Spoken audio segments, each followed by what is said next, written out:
Hey everyone, I'm Nisha and welcome to Tales in Text. So in today's video, I thought I'm gonna do a quick book review of a couple of books from a local publisher by the name of Tara Books. Now, Tara Books is a company that's based out of Chennai, and they do a variety of different books specializing in the champion indigenous artworks, the champion marginalized artworks, and picture books that are designed for adults, uniquely themed poetry books and novel books, and essentially they champion these publications or these authors who come from communities that are not normally represented in the mainstream publishing community, and you wouldn't find these particular authors, these particular types of artworks, these particular types of publication styles that easily in mainstream publishing houses, and that's what makes Tara Books really special. And so I have a couple of Tara Books products with me right now at home, which I purchased from my own money, and I thought I'm just gonna do a quick review of those and just let you know what I think of them. So like I said, these books were bought from my own money, and all of the opinions in this video are my own. So sit back, relax, and enjoy the Tara Books show. So the very first book that I want to talk to you about is the Snake Art and Allegory. It's written by Geeta Wolf and Iona and Radis. I hope I'm pronouncing that right. I'm really sorry if I'm not. So Snake Art and Allegory specifically talks of snake art in Hindu mythology and in India. So this book it's got like almost like woodenly kind of a feel, although it's not wood. It's basically like a normal paper covered hardbound book. So I've used this quite a bit, and therefore you can see the wear and tear that I've actually had over here, but the book otherwise comes in amazing condition. This is the artwork on the front, this is the beautiful artwork on the back, and I think this represents Garuda from the Hindu mythology. So this book is, just look at the inside cover, so it's gorgeous. And you also have, I think this is Manasa Devi. Hold on, yep, there we go. The quality of the paper is just phenomenal. It's the thickness is just absolutely amazing. So you have a short write-up on one side, which is basically a story from Hindu mythology centering around snakes, and then you have a corresponding painting that's been done over here representing this story. So you have different stories like that, like for example this one, and each artwork corresponds to the story given over here. Each story is just one page long, and it's just one paragraph long, and it's just very quick to read. You have something really simple like this, which talks of symbology and what these symbols mean in terms of Hindu mythology, and it's just really fun to read about snake mythology in Hinduism and the allegory of what the snake stands for. And especially in our communities, if you're a Hindu especially, you would have certain myths about snakes. Some of us treat snakes with reverence, whereas others are really sort of afraid of snakes as animals because they're poisonous, and there's a lot of misconception that goes on about snakes, and Snake Art and Allegory really gives you a focal point of how of the relationship that humans have had with snakes, particularly in India and particularly in Hinduism. And this book is really amazing about that, so I think this is something that if you enjoy learning about animals, specifically about snakes, then I think you will enjoy this book. The second book that I want to talk about is Following My Paintbrush by Dulari Devi. Now, isn't this such a beautifully colorful cover? So Dulari Devi, who is the painter of the paintings in this book, is actually a domestic helper, and she is from Eastern Bihar, and she's from a community of fisher folks, and So Dulari comes from this really ostracized community, this community that has very limited access to education and opportunities, especially in terms of learning artistic talents such as drawing and painting. And so when she became a domestic helper at an artist's house, Dulari Devi started practicing and learning the art of Mithila style folk paintings. And that's exactly what this style of folk paintings is called, the Mithila style folk paintings. And this story is basically a story of Dulari Devi, her experiences, and in a way symbolically about the empowering capacity and the empowering facet that Mithila folk art has for the women who are from these marginalized communities. And so we follow Dulari Devi through her experiences.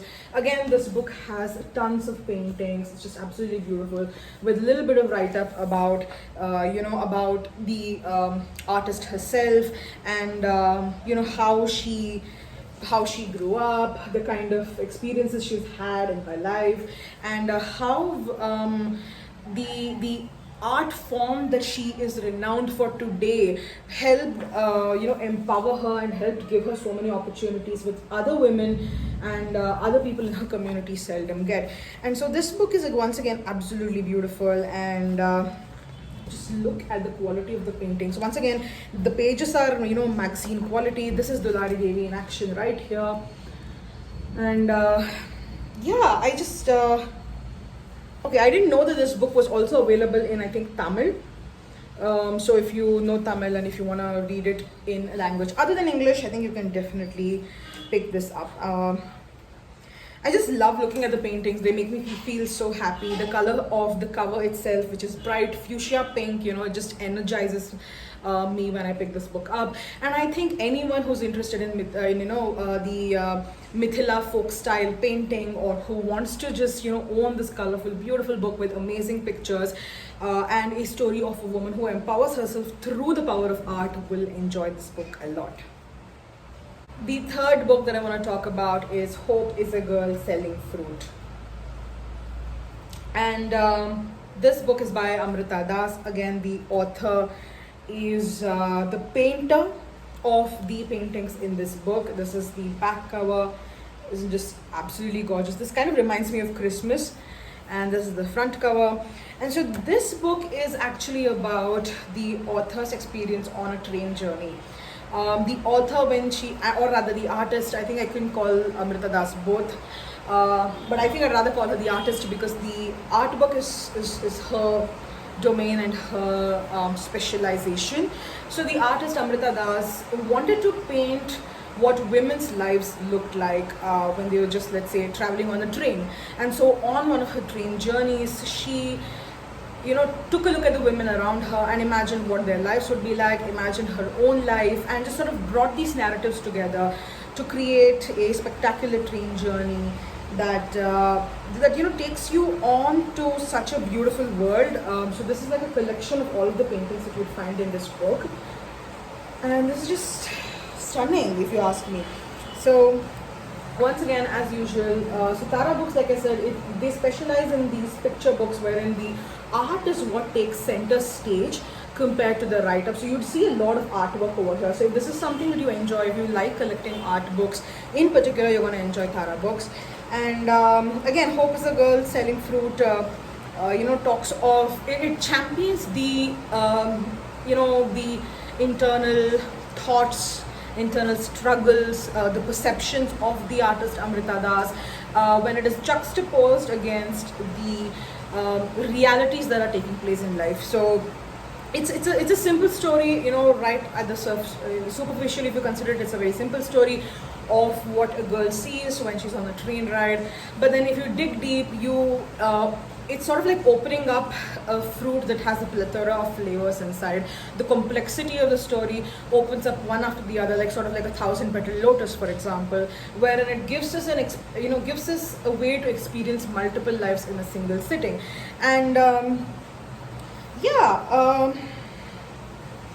This book, according to the back cover, says that Amrita Das pushes the boundaries of traditional style to radically new ends, and it's a visual tale for multiple ages. Now, since I'm not a specialist in art myself, so I'm not going to be able to judge whether this art form truly breaks conventional boundaries, but I really love the simplicity but also the complexity involved in this art. It's colorful, it's clean, and it's just really nice. And this book, if you've since you've seen this compared to the previous one, as you can see, this uses more of white space compared to the previous book that I was talking to you about. And yeah, I think this is something that you're going to enjoy as well. The next book that I want to talk to you about is a really special gem that comes from pre-colonial, or rather during the colonial times, and it is called Sultanas Dream. So those of you who are familiar with colonial era literature that comes from the Indian subcontinent may have heard of this, especially Islamic literature. But for those of you who haven't, I'm just going to give you a quick briefing about what Sultana's Dream is about. Now, Sultana's Dream is written by Begum Ruqayya Sakhawat Hussain, and this was written in 1905, a couple of years, a couple of decades before the British left India, and a couple of years before the American novel, Herland, or rather Herland, if that's what you pronounce it, was published. And essentially, Sultana's Dream focuses on overturning the gender roles and gender powers that are and were in existence during the time of colonial era, and which are in existence even today. So for example, a lot of society is very patriarchal even today, just as it was extremely a couple of decades ago. And the parda system in particular was instituted by men who wanted to have a greater degree of control over their women, and in terms of where their women went, who their women met, who their women talked to, and so on.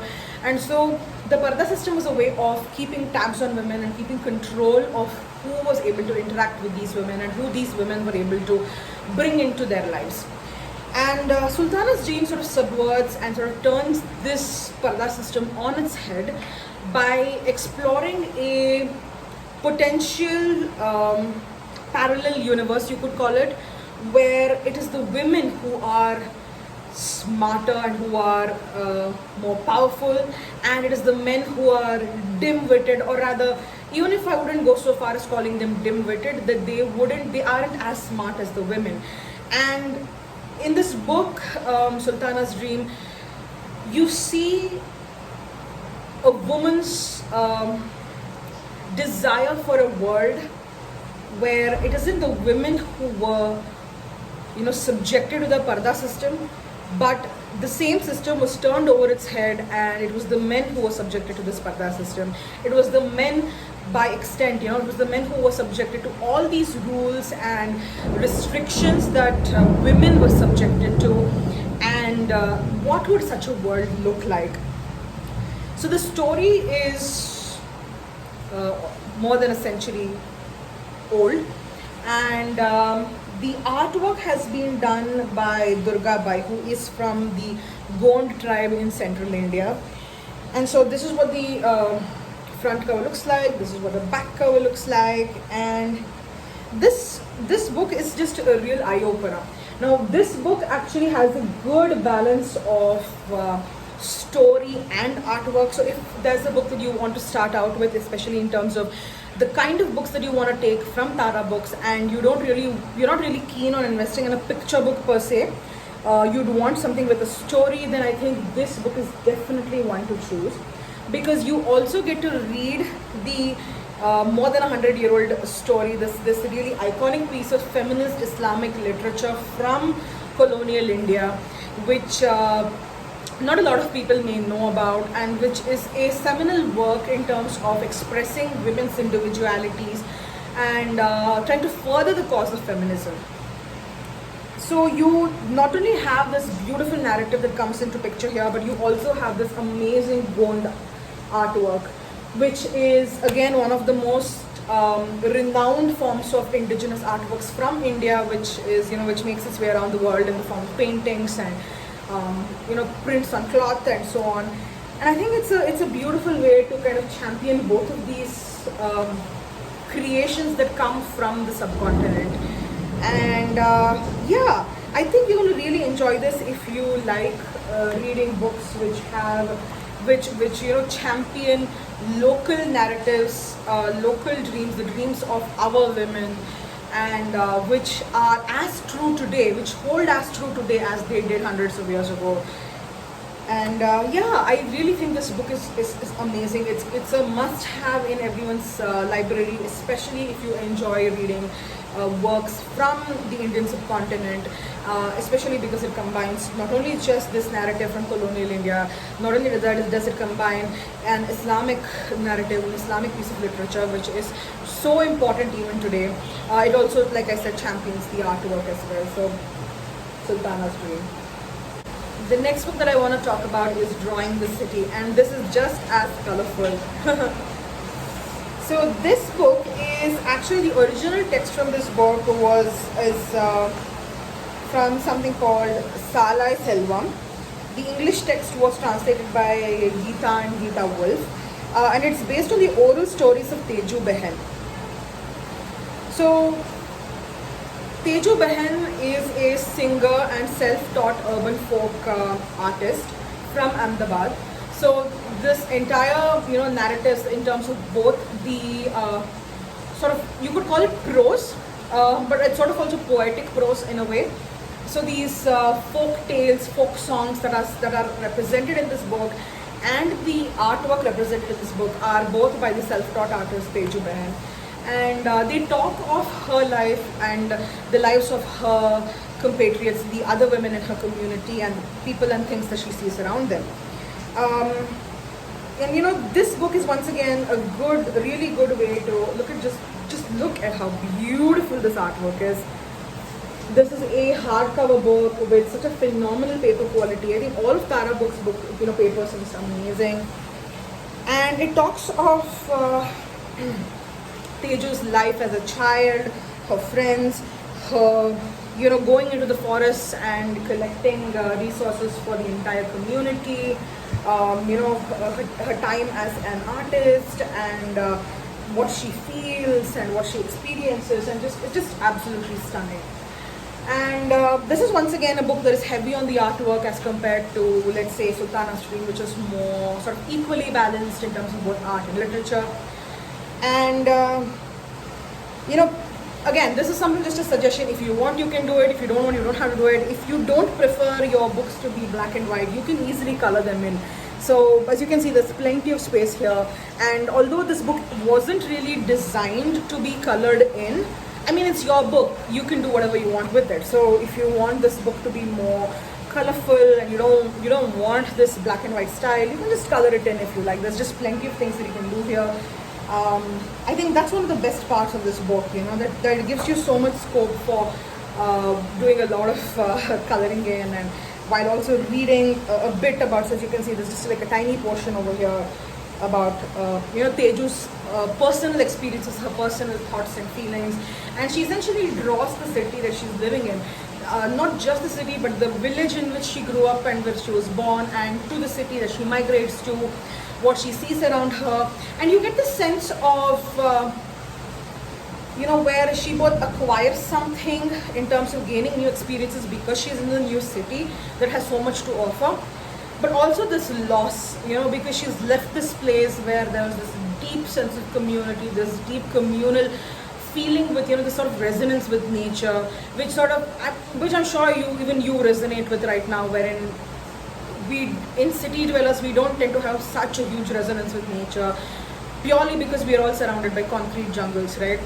So you can sort of see that on a very deep level reflected in the artwork, in the prose/poetry of the book here. But even if you don't want to read that too deep, just the artwork and just the reflections of a woman who's coming and living in this new city, her experiences of migrating to a new place and just experiencing life around her is really fascinating, and something that I feel anyone who's migrating somewhere for a job or education or for marriage, they'd be able to really resonate with. So pick this up. The final book that I want to show you, the final book that I have, because Tara Books has a extensive library of titles, which you should check it out. I will link them down below. But the final book in my collection so far that I have is something that I'm super proud of. I just got it recently and I was just waiting for this to get here, and it's called A Stitch Out of Time. So A Stitch Out of Time is by Anne Boileau. Again, I hope I'm pronouncing it correctly, and if I'm not, I'm really sorry. I would love to know what the actual pronunciation is. So A Stitch Out of Time is really unique because if you notice this looks like a polythene bag or a plastic bag. And this book is just about that. It's about the artist Anne, who stitched images of endangered plants, endangered botanicals, and botanicals that are really important to the world on polythene bags. And the reason is simple. So once when Anne was traveling somewhere, the artist saw this sort of huge garbage dump with a lot of polythene bags. And some of you may know this, but polythene bags, these plastic bags that we use day in and day out, they don't disintegrate. They take hundreds of years, sometimes even thousands of years, if that, to disintegrate partially. And sometimes some of these bags, these plastic bags, these polythene bags that we use never disintegrate in the first place. And so these bags, we keep stuffing these bags into the earth. After using them, we throw them away after just a single use, and they get into landfills where they start leaching the chemicals that they're made of into the earth. And these chemicals affect the quality of the plants that are grown in the soil. They affect the health and quality of water that we drink from wells and from lakes. And they affect the groundwater which we drink. And so they generally affect all of our life completely. And so, whatever we eat, we drink, which comes from this earth, which is basically everything, is then tainted with the chemicals that comes from this polythene bag. And a lot of species have been lost because of such landfills, which have been filled with these polythene bags, with these plastic bags. And so Annie's, purpose or focus with this book, A Stitch Out of Time, was to remind the world that a single bag, which we don't think twice about discarding, can have such a brutal impact on such a delicate looking, plant or a flower or any animal. And so Anne used her, skill of sewing, which the artist learned from her, from her ancestors, that's her mother, her grandmother. And the artist stitched these beautiful paintings of, I'm going to show you one, here you go, of plants, plants on the polythene bag, and made a collection of artworks which, in order to prove that, look, these are the plants that we are losing out because of using these bags. And as you can see, there is this beautiful stitched portrait of the plant, and this is what the bag looked like. Again, so this is not the actual printed piece. Only the outside cover has the stitched portion on the polythene bag. This is the only closest to original sort of artwork you could find on this book. These are all photos of the originals that Anne had made. And on this side, you have a little bit about information about what this plant is. So, for example, this one is the red hornweed. We have the regular name and the scientific name, and a bit about the author's reflection on the red hornweed. So similarly, you have other plants as well. For example, upland cotton. You have the photo which she has. I mean, this was actually the sewn version of the upland cotton that she'd done on the polythene bag, and this the explanation of the upland cotton. And so you get a lot of this, many of these photos and many of these paintings done over here. Sorry, it's not paintings, it's actually photographs. And this is the entire collection that you'll find in the book, which is something really fabulous, because this is a one-of-a-kind book. This is a coffee table book for anyone who's interested in conservation, in climate change, in in just protecting the environment, protecting the planet against pollution of this sort, or any kinds of pollution, and anyone who just loves plants. or anyone who loves embroidery as well, because there's something really clever. This is an actual, like I said, embroidered version on the polythene bag. And I think this is going to make a beautiful book, especially if you have kids, because when your kids read about this, when they see this, they're going to realize that, okay, you know what, it's important to stop using polythene bags, because it can help them save these pretty flowers, pretty plants that we've seen in this book. And not just kids, just anyone who's coming into your home. It's a great conversation starter, it's a great conservation starter. So I think this book is just really fabulous. And just look at how gorgeously elegant this is. And so this book, I don't think it's available anywhere else, because I haven't been able to find it anywhere else either. So I think you should definitely pick this up. So these are the books that I have from Tara Books. Another thing I do want to make note of is that Tara Books does offer quite a few discounts in terms of Tara coins. So every time you purchase a Tara book, you get a certain number of coins, which you can redeem the next time when you're purchasing another book. Similarly, when I was buying A Stitch Out of Time, there was another sale that was running where the first 30 buyers would get a tote bag and a painting along with it for free. And I was happy, and I was lucky because I was lucky to be one of the first 30 people to purchase this book, Stitch Out of Time, and I got that painting and I got the tote bag for free as well. So definitely, you know what, I think you should consider buying these books if these are something that you're interested in. So like I said, all of these books have been purchased by me. This is not a sponsored video, and all of these opinions are my own, because I really love the books that Tara Books creates, and I am looking forward to purchasing more of their books as well.